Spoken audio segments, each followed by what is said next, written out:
যে নারী বাপের বাড়িকে বড় করতে গিয়ে বা বাপের বাড়ির লোকজনদেরকে বড় করতে গিয়ে স্বামীকে তুচ্ছ তাচ্ছিল্য করে, অপমানিত করে, লজ্জিত করে, সে নারী কখনো সুখী হতে পারে না।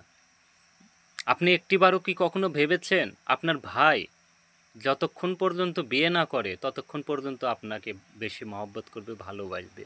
বিয়ের পরে সে আপনাকে অতটা গুরুত্ব দিবে না।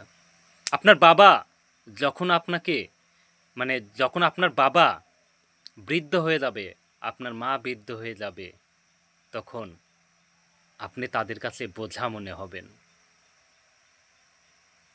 কিন্তু একজন স্বামী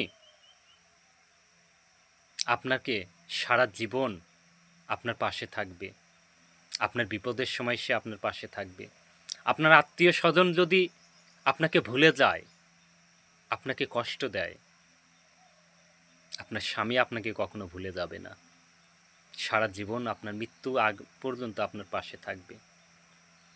তাই সে স্বামীর মনে কখনো বাবার বাড়ির লোকজনকে খুশি করতে গিয়ে সে স্বামীকে কষ্ট দিয়েন না। সে স্বামীকে মহব্বত করুন, ভালোবাসুন।